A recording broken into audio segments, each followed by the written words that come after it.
Hey folks, stick around because later we'll show you a gesture that, if you done correctly, others will interpret as, "You're not gonna kill me." Stay tuned. That Guy Show.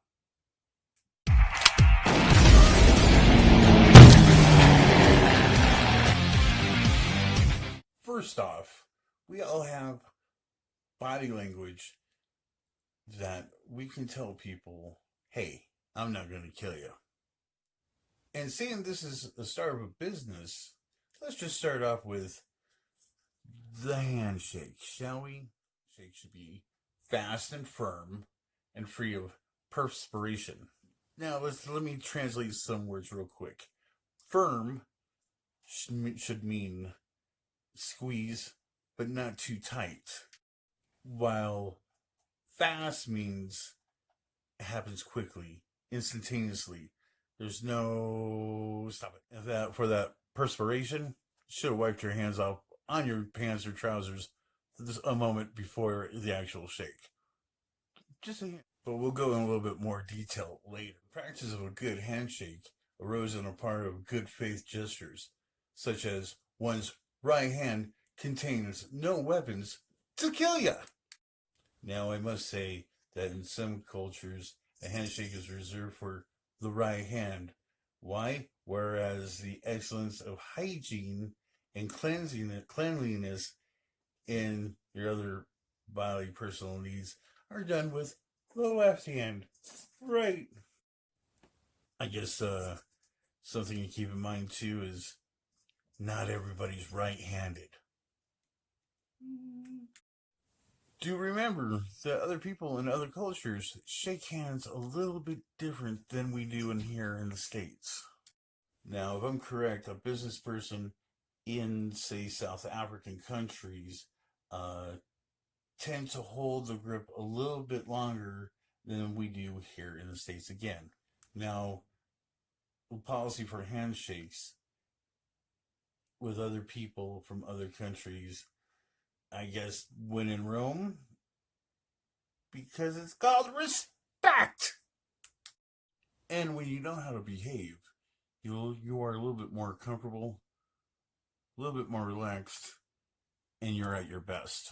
Golfing the other person's hands is usually done for if you're a prime minister or you're consoling somebody at a funeral, or I don't know, maybe you're Bill Clinton. Now, if the handshake that starts off as a handshake that leads into, say, a hug, you must decide at that point in time whether you should submit or just enjoy the affection by a case by case basis. And it's just usually easier just to give in and go with the hug. Sometimes it also leads into the left hand coming up and patting you on your shoulder 3 times, or it's nice to see you, bump, bump, bump. Stuff like that brings you in. Again, it's the left hand. Now, when to shake a lady's hand, this is kind of old school, and you wait until she extends her hands out first. Now, when to shake a lady's hand or a woman's hand, whenever the shake of a business person is appropriate. Now, this was asked me the other day. When is it appropriate to give a kiss to that business lady? Well, very simple. If she's your wife, daughter, someone who's related to you, probably the only good time that you give a kiss to a business lady. And especially when you want to keep it no tongues. And I'll be honest, nothing says more tacky than if you do try to give her a kiss and you accidentally kiss her on the lips. Not classy at all. None. That's right. Believe it or not, some people still try to attempt this. And to be honest with you, their employment doesn't stay long. Now, we got done talking about kissing and all that. Well, my next question is, when's the appropriate time to kiss a business person's hands? When they're the Pope. Now, I do realize that we live in a day and age where right now handshakes are not the appropriate thing. But there's a rule. And even if the other person is sick, you still shake their hands. And then once you're done, 2 seconds later, you bow out, you excuse yourself. Excuse me, like we said in the last video. You excuse yourself, you go into the restroom, and you wash those hands, no matter what.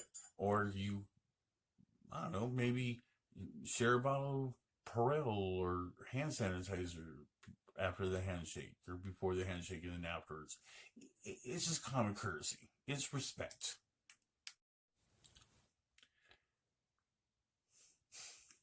So, let's do the 6 steps on how to do a proper handshake. And the only things you really need are clean hands, an authentic smile, and confidence. 3 seconds is all it takes. Let's do the steps, shall we? Step 1, you're going to need the eye contact. That's right, looking at a person's eyes as you prepare to handshake with them. Now, you just don't want to lock eyes with them, because right then and there, it gets kind of creepy and all that. Step 2, I didn't know this one, but it's pretty self-explanatory. That when you extend your right arm, your hands towards the other person, your hand opens up with your thumb pointed upwards. Direct your handshake to align with the center of their body. Step 3 is you keep your extended arm slightly bent at the elbow and other people's hands in the space half the distance between your body and theirs. The flat of your palm should meet theirs with the fingers extended and the thumb raised. Step 4, the grasp. Use the slight pressure to give their hand a firm but gentle squeeze. No limp fish hairs there, buddy. Wimpy handshakes are not allowed.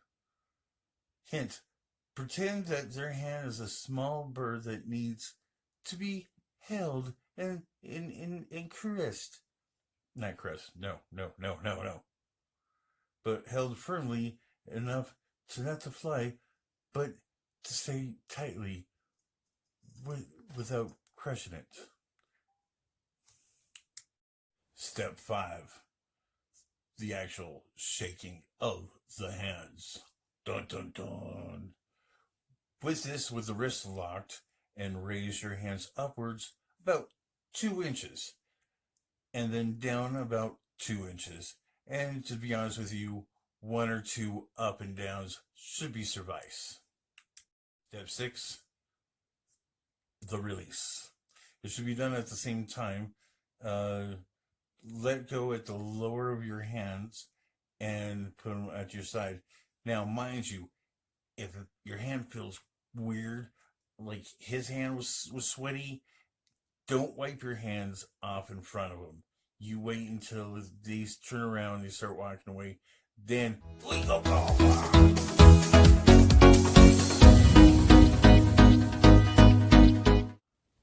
Okay, how about some useless guy trivia? We'll speak with sports. All right, this is useless trivia. So, if you're a fan like I am, you'll enjoy this. Babe Ruth wore a cabbage leaf underneath his hat and would change it every 2 innings. Supposedly it kept himself cool. Speaking about cool and all that, and I don't know how I segue this in it, Rawlings Sports Company has confirmed that the lifespan of a baseball is 6 pitches. Must be a professional thing. And we'll end with this one. The English was quoted by claiming that they invented football, what we here in America call soccer. When they first played it, I believe it was a couple of guys kicking around the head of a Danish man or a Danish invader that they slaughtered. I might be wrong. But then you heard it from that guy.